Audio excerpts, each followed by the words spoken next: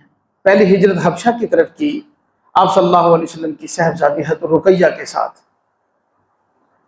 پھر حبشہ سے واپس آ کر دوسری ہجرت جو ہے وہ مدینہ کی طرف۔ اور بھی چند صحابہ ہیں جن کو فضیلت حاصل ہے، ان میں سے حضرت عثمان بن عفان رضی اللہ تعالیٰ عنہ ہیں ذوالہجرتین۔ اور نبی پاک صلی اللہ علیہ وسلم کا فرمان ہے کہ جس نے ہجرت کی اس کے پچھلے سارے گناہ معاف ہو، کیونکہ ہجرت فرض تھی اس وقت، اس کے پچھلے سارے گناہ جو ہیں وہ معاف ہو جاتے ہیں۔ 2 مرتبہ آپ نے ہجرت کی، اور آپ کا لقب جو ہے ذوالنورین بھی ہے۔ ذوالنورین کی وجہ بھی یہ ہے کہ آپ صلی اللہ علیہ وسلم کی 2 صاحبزادیاں، پہلے حضرت رقیہ چھوٹی صاحبزادی، پھر ان سے بڑی حضرت ام کلثوم جو ہے، کے بعد دیگرے حضرت عثمان کے نکاح میں ہیں۔ آپ صلی اللہ علیہ وسلم نے اپنی صاحبزادی حضرت رقیہ کے ساتھ حضرت رقیہ کا حضرت عثمان سے نکاح کر دیا۔ آپ غزوہ بدر پہ تشریف لے کے حضرت عثمان کو چھوڑ گئے کہ میری بیٹی کا خیال رکھنا، تم نے یہاں رہنا ہے۔ پیچھے سے حضرت رقیہ رضی اللہ تعالیٰ عنہ زیادہ بیمار ہوئی، وفات ہو گئی۔ آپ صلی اللہ علیہ وسلم جب بدر سے واپسی پر تشریف لائے تو حضرت اسامہ بن زید، حضرت اسامہ کو بھی چھوڑ کر گئے تھے آپ صلی اللہ علیہ وسلم۔ آپ صلی اللہ علیہ وسلم کے منہ بولے بیٹے جو ہیں نا حضرت زید، ان کے صاحبزادے ہیں حضرت اسامہ۔ حضرت اسامہ کو بھی چھوڑ کر گئے تھے۔ حضرت اسامہ کو پتہ چلا کہ نبی پاک صلی اللہ علیہ وسلم تشریف لا رہے ہیں تو دوڑ کر پہلے پہنچ گئے، جو قافلہ بدر سے واپسی پر آ رہا تھا۔ اور جب آپ صلی اللہ علیہ وسلم حضرت اسامہ کو دیکھا تو پوچھا بتاؤ بیٹی کا کیا حال ہے؟ کہنے لگے یا رسول اللہ وہ تو اللہ کو پیاری ہو گئی۔ ابھی مسلمان وہیں موجود تھے، حضرت عثمان رضی اللہ تعالیٰ حضرت رقیہ کی قبر پر کھڑے ہوئے تھے، ابھی دفنا کے فارغ ہوئے تھے۔ تو نبی پاک صلی اللہ علیہ وسلم تشریف لائے اور آپ بیٹھے۔ آپ صلی اللہ علیہ وسلم کی آنکھوں سے آنسو جاری تھے۔ حضرت رقیہ کی قبر کے سرانے بہت دیر بیٹھے۔ جس وقت حضرت خدیجۃ الکبریٰ رضی اللہ تعالیٰ عنہ کی وفات ہوئی تھی نا، آپ صلی اللہ علیہ وسلم کی زوجہ محترمہ حضرت رقیہ کی جو والدہ تھی، جس وقت ان کی وفات ہوئی اس وقت حضرت رقیہ حبشہ میں تھی، ہجرت کر کے گئی۔ یعنی جب ماں کی وفات ہوئی تو اس وقت بھی موجود نہیں تھی، آخری ٹائم میں ماں سے ملاقات نہیں ہو سکی، ہجرت میں تھی آپ۔ اور اب جب اپنی وفات ہو رہی ہے والد سے بھی ملاقات نہیں ہو سکی۔ آقا انعامدار جو ہیں وہ بدر کے اندر موجود ہیں۔ بدر سے واپسی پر حضرت عثمان کہنے لگے یا رسول اللہ ابھی تدفین کی ہے، آپ اگر چہرہ دیکھنا چاہتے ہیں بیٹی کا تو ہم قبر دوبارہ کھول دیتے ہیں۔ فرمایا کہ نہیں، اب میں اپنی بیٹی سے قیامت کے دن ملوں گا۔ تو پھر حضرت عثمان رضی اللہ عنہ اداس رہنے لگے۔ کچھ عرصہ گزرا تو آپ صلی اللہ علیہ وسلم نے فرمایا کہ مجھے جبرائیل نے بتایا ہے کہ اپنی بیٹی ام کلثوم کا نکاح عثمان سے کر دو۔ اپنی دوسری بیٹی ام کلثوم کا نکاح جو ہے وہ حضرت عثمان سے کر دی۔ اب حضرت ام کلثوم کا بھی پھر کچھ عرصے کے بعد جو ہے وہ انتقال ہو گیا۔ پھر حضرت عثمان جو ہے وہ اداس رہا کرتے تھے۔ اب اور کی بیٹی تھی نہیں، ایک ہی بیٹی حضرت فاطمہ تھی، ان کا نکاح علی رضی اللہ تعالیٰ عنہ سے ہو چکا تھا، سب سے چھوٹی بیٹی۔ تو حضرت عثمان رضی اللہ عنہ اداس رہا کرتے تھے۔ آپ صلی اللہ علیہ وسلم نے ایک مرتبہ یہ ارشاد فرمایا، ایک حدیث پاک کے اندر ہے کہ میری 40 بیٹیاں ہوتی میں عثمان کے نکاح میں دے دیتا، یہ کے بعد دیگرے بار بار میں عثمان کے نکاح میں دیتا رہتا۔ عثمان اتنا عظیم انسان ہے، ایک روایت میں ہے کہ 100 بیٹیاں ہوتی، کنز العمال کے اندر ہے، میں عثمان کے نکاح میں دے دیتا۔ حضرت علی رضی اللہ تعالیٰ عنہ سے کسی نے حضرت عثمان رضی اللہ عنہ کی شہادت کے بعد پوچھا کہ عثمان کے بارے میں آپ کیا کہتے ہیں؟ حضرت علی رضی اللہ تعالیٰ نے فرمایا عثمان وہ شخصیت ہیں کہ آسمانوں میں ان کا نام ذوالنورین سے لیا جاتا ہے، 2 نور والا، نبی کی 2 بیٹیوں والا، ذوالنورین کے نام سے یاد کیا جاتا ہے، رضی اللہ عنہم ورضوا عنہ۔ اور پھر آپ کو ایک یہ اعزاز بھی حاصل ہے کہ آپ کاتب وحی ہیں، لکھنا پڑھنا بہت اچھے طریقے سے جانتے تھے۔ زمانہ جہلیت میں عرب کے اندر تو زیادہ لکھنے پڑھنے کا رواج نہیں تھا، جو چند لوگ لکھنا پڑھنا جانتے ہوتے تھے وہ مشہور تھے، ان میں سے ایک حضرت عثمان رضی اللہ تعالیٰ عنہ بھی ہیں، لکھنا پڑھنا بہت اچھے طریقے سے جانتے تھے۔ آپ صلی اللہ علیہ وسلم ان سے وحی کی کتابت کروایا کرتے تھے۔ کاتبین وحی کی جو لسٹ ہے اس کے اندر جو ہے اوپر کے ناموں میں حضرت عثمان ابن عفان رضی اللہ تعالیٰ عنہ کا نام بھی ہے، اور پھر شرم و حیا کے پیکر تھے۔ ایک مرتبہ مشہور واقعہ ہے، نبی پاک صلی اللہ علیہ وسلم اپنے گھر کے اندر موجود تھے، دروازہ کھٹکا، اجازت آپ سے پوچھا کہ کون ہے، بتایا گیا کہ ابو بکر ہوں، آنا چاہتا ہوں۔ آپ صلی اللہ علیہ وسلم نے اجازت مرحمت فرما دی، حضرت ابو بکر تشریف لائے اور آ کر مجلس میں بیٹھ گئے۔ تھوڑی دیر کے بعد پھر دروازہ کھٹکا، پوچھا کون، بتایا گیا کہ عمر ہوں، اجازت چاہتا ہوں۔ آپ نے فرمایا کہ آ جاؤ، اجازت دے دی، آپ حضرت عمر بھی آ کر بیٹھ گئے۔ تھوڑی دیر کے بعد پھر دروازہ کھٹکا، پوچھا کہ کون، بتایا کہ میں عثمان ہوں، اجازت دے دیجیے۔ آپ صلی اللہ علیہ وسلم نے بیٹھے ہوئے تھے تو اپنے آپ کو سمیٹا، اپنی پنڈلی مبارک سے چادر ہٹی ہوئی تھی، اس کو چادر پنڈلی مبارک پہ چادر ڈالی، اور چادر ڈال کر پھر فرمایا کہ عثمان آ جاؤ۔ عثمان رضی اللہ تعالیٰ آ گئے۔ بعد میں اماں عائشہ صدیقہ رضی اللہ تعالیٰ نے پوچھا کہ یا رسول اللہ، عثمان پر کے آنے پر غیر معمولی یہ جو آپ نے اہتمام فرمایا، اس کی کیا وجہ تھی؟ اپنے آپ کو سمیٹا، اپنے کپڑے سیدھے کیا، اپنے درست کیا۔ آپ صلی اللہ علیہ وسلم نے وہ الفاظ ارشاد فرمائے جو صحیح حدیث کے اندر موجود ہے، الا استحیی من رجل یستحیی منہ الملائکہ، کیا میں اس شخص سے حیا نہ کروں جس سے اللہ کے فرشتے حیا کرتے ہیں؟ اسی لیے آپ نے فرمایا اصدقہم حیاء عثمان، عثمان وہ شخص ہے جسے سب سے زیادہ جو ہے حیا والا ہے میری امت کے اندر۔ ایک اور بات بڑے پتے کی ہے، عثمان رضی اللہ تعالیٰ عنہ کے جو ہے نا حیات تجربہ کے اندر یہ بیان کیا جاتا ہے، جب حضرت عثمان رضی اللہ عنہ اسلام لائے نا، اسلام لانے کا اکثر طریقہ ہوتا تھا بیعت اسلام ہوا کرتی تھی، تو اپنا دایاں ہاتھ نبی پاک صلی اللہ علیہ وسلم کے ہاتھ میں دیتے اور بیعت اسلام کرتا جو بندہ بھی مسلمان ہوتا، اور بیعت کا مطلب یہ ہوتا تھا کہ میں اس پر جان دے دوں گا، مر جاؤں گا، میرے جسم کے ٹکڑے ٹکڑے ہو جائیں گے، میں پیچھے نہیں ہٹوں گا، یہی ترتیب ہوتی تھی۔ پھر ہم نے اس کا منظر بھی دیکھا، کیسے کیسے صحابہ شہید ہو گئے، اور حضرت بلال رضی اللہ تعالیٰ، حضرت خبیب، حضرت خباب، ان حضرات کی ہے، صہیب رضی اللہ تعالیٰ، جن حضرات نے جو قربانیاں پیش کی وہ اسی بیعت کا اثر تھا۔ ان کے دلوں کے اندر یہ عہد اور قرار ہوتا تھا کہ میں نے جو وعدہ کر لیا ہے اس پر پکا اتروں گا چاہے کچھ مرضی ہو جائے۔ تو حضرت عثمان رضی اللہ تعالیٰ نے جب بیعت اسلام کی نا، اپنا ہاتھ نبی پاک صلی اللہ علیہ وسلم کے ہاتھ میں دیا، تو وہ فرمایا کرتے تھے کہ اس وقت سے لے کر، یعنی 34 سال عمر تھی، 82-83 سال کی عمر میں حضرت عثمان رضی اللہ تعالیٰ کی شہادت ہو رہی ہے، اس وقت سے لے کر آج تک میں نے اپنا وہ دایاں ہاتھ جو نبی پاک صلی اللہ علیہ وسلم کے ہاتھوں میں دیا تھا بیعت اسلام کے لیے، وہ میں نے کبھی اپنی شرمگاہ کو نہیں لگایا۔ اندازہ کریں، اتنا اہتمام وہی کر سکتا ہے جس کو آقا فرمائیں اصدقہم حیاء عثمان، جو سب سے زیادہ حیا والا عثمان ہے۔ ورنہ یہ تو بہت مشکل ہے، نارمل زندگی میں ممکن نہیں ہے، لیکن ان کا ایمان تھا ہماری سمجھ میں۔ اسی لیے تو ان باتوں کا الہاد والے لوگ جو ہے وہ انکار کرتے ہیں نا، یہ کیسے ممکن ہے؟ کیونکہ سائنس نہیں نا مانتی، سائنٹزم، فیمنزم، یہ جتنے بھی یہ سیکولرزم کے، وہ یہ بات ان باتوں پر اسی وجہ سے یقین نہیں کرتے، کیونکہ ان کو پتہ ہی نہیں ہے کہ ایمان ہوتی کیا چیز، ایمان کی طاقت کیا ہوتی۔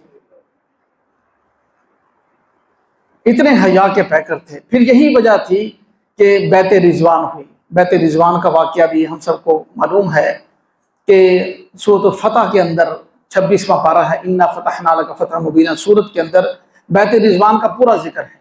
نبی پاک صلی اللہ علیہ وسلم 6 ہجری میں عمرے کی نیت سے چل پڑے، صلح حدیبیہ کے موقع پر، جہاں صلح حدیبیہ ہوئی، حدیبیہ کے مقام پر جا کر آپ نے پڑاؤ ڈالا۔ خلاصہ اس کا یہ ہے، تب کفار کے پاس جو ہے نا اپنا سفیر بھیجا بات کرنے کے لیے حضرت عثمان رضی اللہ تعالیٰ، حضرت عثمان رضی اللہ تعالیٰ چلے گئے، اور قریش پر حضرت عثمان کے بڑے احسانات تھے۔ قریش کہنے لگے اے عثمان، اگر تیری جگہ کوئی اور آتا تو ہم اسے چھوڑتے نہ، آج تو آیا ہے، تیرے ہمارے اوپر بڑے احسانات ہیں، تو تو ایسے کر، تو طواف کر لے، تجھے اجازت ہے، لیکن جو ہے نا مسلمانوں کو ہم اجازت نہیں دیں گے، جہاں آ کر طواف کر، اب وہ ہمارے لیے آر ہے، ہماری غیرت گوارا نہیں کرتی، وہ اب چلے جائیں اگلے سال آئیں۔ صلح حدیبیہ اسی پر ہوئی، اسی پر معاہدہ ہوا۔ اب حضرت عثمان رضی اللہ تعالیٰ کو وہاں پر 2-3 دن گزر گئے، پیچھے سے یہ خبر مشہور ہو گئی، 1400 صحابہ کا جو لشکر مدینہ سے چلا تھا، حدیبیہ کے مقام پر ٹھہرا ہوا تھا، ان کے اندر یہ بات مشہور ہو گئی کہ عثمان رضی اللہ تعالیٰ شہید کر دیے گئے۔ تو آپ صلی اللہ علیہ وسلم سارے صحابہ جو ہے وہ بڑے غضبناک ہو گئے کہ عثمان کو شہید کر دیا گیا ہے۔ اس پر پھر بیعت ہوئی، جس کا قرآن پاک میں تذکرہ ہے، ان الذین یبایعونک انما یبایعون اللہ۔ اللہ پاک فرما رہے ہیں یہ جو تیرے ساتھی 1400 صحابہ تیرے ہاتھ پر بیعت کر رہے ہیں نا عثمان کا بدلہ لینے پر، وہ دراصل اللہ سے بیعت کر رہے ہیں۔ ید اللہ فوق ایدیہم، ان کے ہاتھوں کے اوپر اللہ کا ہاتھ بھی ہے۔ اللہ تو ہاتھ سے پاک ہے، مطلب یہ ہے جو اللہ کی شایان شان ہے، یعنی اللہ کی مدد ان کے ساتھ ہے، یہ مطلب لکھا ہے مفسرین نے اس آیت کا۔ تو اب آپ صلی اللہ علیہ وسلم جب صحابہ آتے آپ صلی اللہ علیہ وسلم کے ہاتھ پر بیعت کرتے، یا رسول اللہ عثمان کا قصاص لینے کے لیے، بدلہ لینے کے لیے ہم اپنی جان دے دیں گے۔ 1400 صحابہ، اللہ کو تو پتہ تھا نا کہ عثمان زندہ ہے، لیکن بیعت ہو رہی ہے، اس میں بھی اللہ کی حکمتیں تھیں۔ پتہ تھا کہ ایک وقت ایسا آئے گا جب عثمان کو شہید کر دیا جائے گا۔ حضرت عثمان رضی اللہ تعالیٰ عنہ جو ہے مکہ کے اندر موجود ہیں، ادھر جو ہے وہ بیعت ہو رہی ہے، ہوتی رہی بیعت، یہاں تک کہ جب بیعت اخیر پر پہنچی تو آپ صلی اللہ علیہ وسلم نے اپنا دایاں ہاتھ لیا اور فرمایا کہ یہ عثمان کا ہاتھ ہے۔ اپنے ہاتھ کو عثمان، بخاری شریف کے اندر موجود ہے، صحیح حدیث ہے، فرمایا کہ یہ عثمان کا ہاتھ ہے۔ یہ میں عرض کر رہا ہوں یہ اسی کی برکت تھی جو حضرت عثمان نے حیا کیا تھا کہ میں نے بیعت اسلام کے وقت جو ہاتھ نبی پاک صلی اللہ علیہ وسلم کے ہاتھوں میں دیا، ساری زندگی میں نے اس کو غلط جگہ پر استعمال نہیں کیا کہیں، تو آج رسول اللہ جو ہے وہ اس ہاتھ کو جو ہے عثمان کا ہاتھ قرار دے رہے ہیں، اپنے دائیں ہاتھ کو اوپر رکھا اور فرمایا کہ یہ عثمان کا ہاتھ بھی اس بیعت کے اندر شامل ہے۔ اور پھر اللہ پاک جل شانہ نے ارشاد فرمایا لقد رضی اللہ عن المؤمنین اذ یبایعونک تحت الشجرہ، اس درخت کے نیچے جو آپ کے ہاتھ پر لوگ بیعت کر رہے تھے، اللہ ان سب سے راضی ہو گئے۔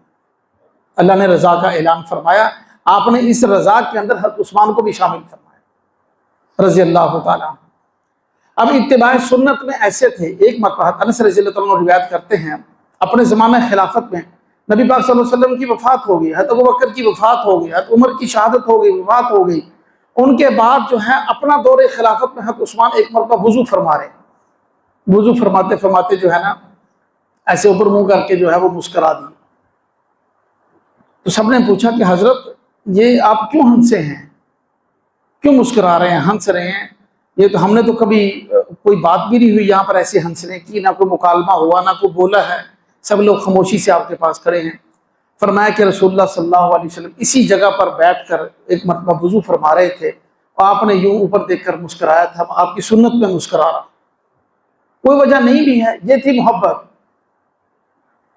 یہ تھی چاہت کہ آپ کے ہر طریقے کو اپنانا ہے، جو مرضی ہو جائے اپنانا ہے۔ کسی کو اچھا، کوئی ہمیں پاگل کہتا ہے، کوئی دیوانہ کہتا ہے، کوئی کچھ مرضی کہتا رہے، ہمیں کسی کی کوئی پرواہ نہیں ہے، ہم نے آقا کی سنت کو نہیں چھوڑ۔ پھر عشرہ مبشرہ میں آپ کا نام ہے، ایک دو مرتبہ نہیں کئی مرتبہ نبی پاک صلی اللہ علیہ وسلم نے حضرت عثمان رضی اللہ تعالیٰ کو جنت کی بشارت دی، کئی مرتبہ جنت کی بشارت دی۔ حدیث پاک میں نے خطبے کے اندر پڑھی، آپ کے یہ الفاظ موجود ہیں، لِكُلِّ نَبِيٍّ رَفِيقٌ، ہر نبی کا جنت میں کوئی نہ کوئی ساتھی ہوگا، وَرَفِيقِ فِي الْجَنَّةِ یعنی عثمان، میرا جنت میں ساتھی جو ہے وہ عثمان ہوگا، عثمان میرا ساتھی ہوگا جنت میں۔ مسجد نبوی کی توسیع کی ضرورت پڑی، زمین اس وقت مہنگی ہو چکی تھی چونکہ آبادی بڑھ گئی تھی، تو اس وقت جو ہے زمین مسجد نبوی کی توسیع کے لیے جگہ حضرت عثمان رضی اللہ تعالیٰ نے خرید کر دی، مسجد نبوی کی توسیع۔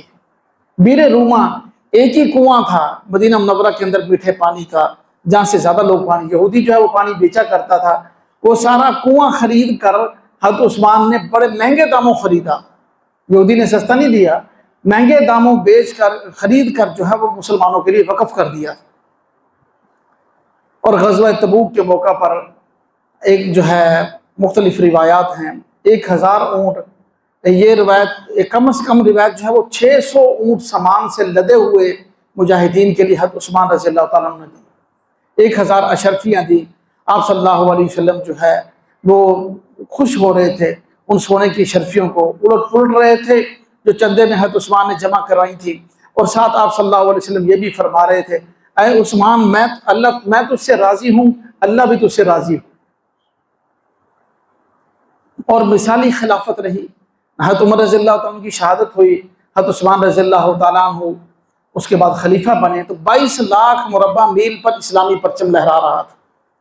حضرت عثمان رضی اللہ تعالیٰ عنہ کی جب شہادت ہو رہی ہے 12 سال کے بعد، 12 سال آپ کی خلافت رہی تو 44 لاکھ مربع میل پر اسلامی پرچم لہرا رہا تھا۔ سب سے زیادہ ترقی انہی کے دور میں ہوئی، سب سے زیادہ ترقی جو ہے اسلامی خلافت کی انہی کے دور میں۔ اور پھر آخر میں آزمائش شروع ہو گئی، بوڑھے بھی ہو گئے تھے اور نرم مزاج بہت تھے، اس لیے وہ یہودی جو خیبر سے نکالے گئے تھے، وہ یہودی جو مدینہ سے نکالے گئے تھے نا، وہ جا کر مصر میں آباد ہو گئے، وہاں سے سازش چلی۔ عبداللہ ابن سبا ایک شخص تھا، اس نے ادھر ادھر خطوط لکھے، سب یہودیوں کو اکٹھا کیا اور ایک باقاعدہ جو ہے کہ نعرہ لگایا گیا، نعرہ لگا کر جو ہے وہ اپنے آپ کو مسلمان ظاہر کر کے مدینہ پر چڑھائی کی، دن متعین کیے حج کے دنوں میں سب مدینہ والے حج پہ گئے ہوئے تھے، اور پھر جا کر جو ہے مدینہ کا محاصرہ کیا۔ حضرت عثمان رضی اللہ تعالیٰ عنہ کو جمعے کے خطبے کے دوران وہ عصا جس کو پکڑ کر آپ صلی اللہ علیہ وسلم خطبہ دیتے تھے، پھر حضرت ابو بکر، پھر حضرت عمر، پھر حضرت عثمان، ایک شخص اٹھا مجمع میں سے، اس نے عصا وہ لے کر توڑ دیا، اپنی ٹانگ پہ رکھ کے اس کو توڑا اور اس کو مجمع میں پھینک دیا۔ حضرت عثمان رضی اللہ تعالیٰ عنہ کو منبر سے پکڑ کر نیچے اتار دیا، اور اس کے بعد جو ہے ان کو گھر کے اندر محصور کر دیا گیا۔ حضرت علی رضی اللہ تعالیٰ عنہ موجود ہیں، اپنے بیٹے امام حسن اور امام حسین کو دروازے پر کھڑا کیا ہو کہ اپنے چچا کے گھر کا پہرا دو، یہاں پر کوئی ظالم داخل نہ ہو سکے۔ 40 دن بھوکے پیاسے رہے، یہ ہمیں معلوم نہیں ہے، مظلوم مدینہ حضرت عثمان کو کہا جاتا ہے۔ اسی وجہ سے حضرت علی رضی اللہ تعالیٰ نے یہ جو ہے نا دارالخلافہ تبدیل کیا تھا، جا کر کوفہ کو بنایا تھا کہ مدینہ کے اندر دوبارہ یہ خون ریزی نہ ہو، یہ رسول اللہ کا شہر، اس کے ادب کی وجہ سے اجازت مانگی، فرمایا کہ نہیں، مجھے نبی پاک صلی اللہ علیہ وسلم کی وصیت ہے کہ عثمان تجھے اللہ خلافت کی قمیض پہنائے گا، لوگ اتارنے کی کوشش کریں گے، تجھے اتارنے نہیں دیں گے، پھر تو شہید ہو جائے گا، میرے پاس آ جانا۔ 40 دن بھوکے، یہ عقل تو تسلیم نہیں کرتی، لیکن جو روحانیت والے ہیں جن کا ایمان ہے وہ تسلیم کرتے ہیں کہ 40 دن بھوکا پیسہ کو کیسے رہ سکتا ہے۔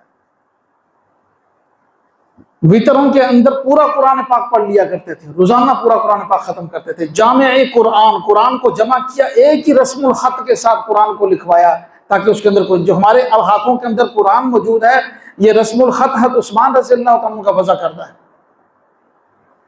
اور پھر 35 ہجری کے اندر ایک پچھلی دیوار سے پھلانگ کر اندر داخل ہوئے، اور جا کر جو ہے عثمان رضی اللہ عنہ کو ان بلوائیوں نے جو ہے وہ شہید کر دیا، اور 82-83 سال کی عمر کے اندر حضرت عثمان رضی اللہ عنہ شہید ہو گئے۔ سامنے قرآن پڑھا تھا، قرآن پڑھ رہے تھے، اور وہ خون کا پہلا قطرہ جو ہے وہ بھی قرآن کے اوپر گرا، اس آیت پر۔ وہ قرآن آج بھی عجائب گھر کے اندر موجود ہے، اور اس کے فَسَيَكْفِيكَهُمُ اللَّهُ قرآن پاک کی یہ آیت ہے جہاں پر حضرت عثمان کے خون کا قطرہ گرا تھا، اور پڑھتے ہوئے جو ہے وہ شہید ہو گئے۔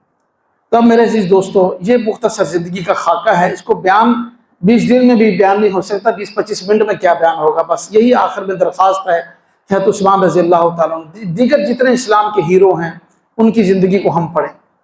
یہ 18 ذی الحجہ ان کا یوم شہادت ہے، ہم پڑھیں اور اپنائیں، اپنے بچوں کو سنائیں ان کے واقعات، تاکہ دل کے اندر قربانی کا جذبہ پیدا ہو۔